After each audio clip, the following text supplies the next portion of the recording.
Well, here to discuss said victory is somebody who knows Phil Mickelson as well as anybody and knows the golf scene better than most. His name is Todd Leonard. He works for the UT, and right now he's kind enough to join us on the airways. Todd, thank you very much for being here. Glad to be here, Paul. Besides being one of the few men to ever refuse a plane ride from Phil Mickelson, go to our Facebook conversation to hear that story. Does this win pretty much end the... You know, he took some heat for skipping the Farmers. Sure. Well, now we know why. Because he was getting ready for a course he was very comfortable for. Yes. Well, I think that's exactly it, is that I think that Phil could have possibly won Pebble without going to the Farmers, but the fact that he took that Farmers week off, rested, he was ready to go for Pebble Beach, and obviously he showed it. He was really, really sharp.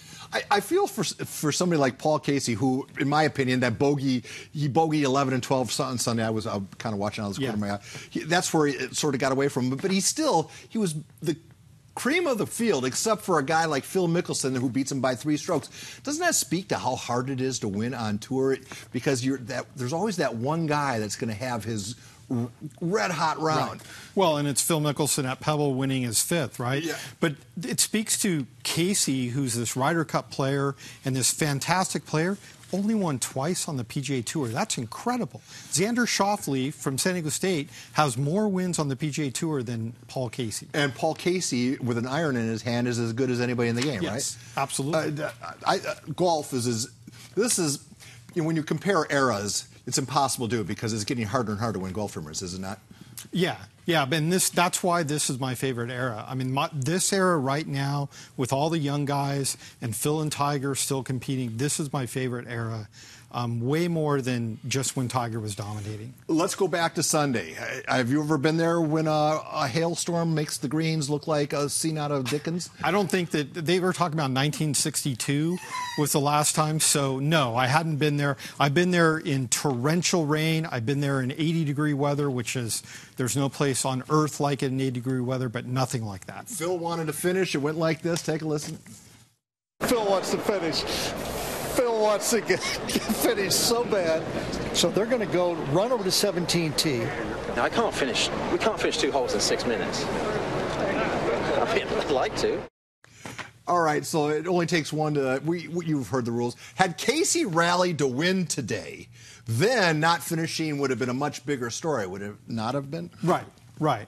But I am completely with Paul Casey on that issue last night. Phil talking about, he can see in the dark. What is he, a cat? It was just crazy the way Phil was trying to push it on Casey to get it done, and I just thought it was kind of Phil being Phil. You follow golfers for a living, so you know the difference between what the TV camera is showing the TV viewer at home and what it really is like when you're there. It's excuse the pun, night and day difference, right? Well, you're the TV guy. They open up the lens, the iris, and they actually, iris down at one point on 16, and it was almost completely dark. All right, so you know where the U.S. Open is going to be played. Can you tell folks why, just because he won today or Sunday, that the U.S. Open is going to be a completely different animal? Faster, deeper rough, softer, around the greens. It's going to be thick and juicy. And as I told you earlier, the U.S. Open in 2010 was won by Graham McDowell at even par. Phil won Pebble Beach at 19 under. That's an enormous difference. But, Todd, you're overlooking what Phil unveiled to the world on Friday. He has found 5 to 6 more miles per hour club head speed. Take a listen. This is after his Friday's round. That led me to be pretty optimistic heading into this year. So I think that's going to lead to some good things. I mean, if you're going to be crooked off the tee, you sure as heck better be long, and that's kind of the way I've trying to approach it. 5 to 6 more miles per. I would say it's time to drug test because is that even possible? Look, Paul, I was just fitted for a driver recently.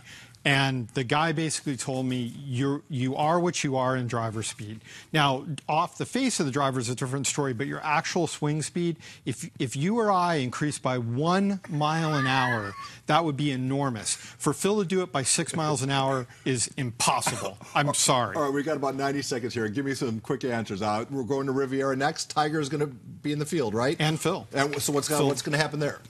I don't think either one of them will win, and I think Phil will finish much higher than Tiger. Tiger's course is not Riviera. Never won there. You bring the two up. moving out of Riviera. The Tiger, just give me your quick answers here. Tiger, Lefty, who wins another major first? I doubt that either will win a major. If they do, it's going to be at the Masters, and I'll say Phil. Okay, so then let's keep it local. The X-Man, Ricky Fowler, who's going to win a major first? I don't want to be a homer. I hope I'm not being one when I say this, but I just think that Xander has a stronger overall game than Ricky. Ricky is the much better putter, although Xander's gaining in that category, but I think they're both equal iron strikers. Chris Riley has sat in that chair several times. Is he going to return the USD program to a top 25 program again? I love Chris, but I think that's an incredibly tall order at this point. Why? Just recruiting-wise, it's just harder and harder to recruit to smaller schools with all the other perks. I mean, these Oklahomas of the world, they travel on private jets. They talk about eating at Ruth's Chris Steakhouse.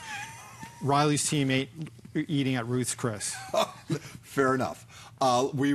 Recently we were following you on Twitter. Let's just switch to the pointy ball. You're really thumbs up on Brady Hoke returning to the coaching staff at SDSU. You say why? Because I think he's going to be Rocky Long's successor. I think he is the successor for Rocky Long. Whether Rocky's around another year or 3 years, I think Hoke's the guy. Todd, thank you so much for taking welcome. time to drive in and stop your busy schedule and help us out. Tonight on the ASR, it's all-girl water polo. My kudos to all the ladies who are getting in the water on a cold day like today. We'll have all those highlights. The 5 p.m. newscast is sadly concluded, but the KUSI News at 6 p.m. is now about to begin.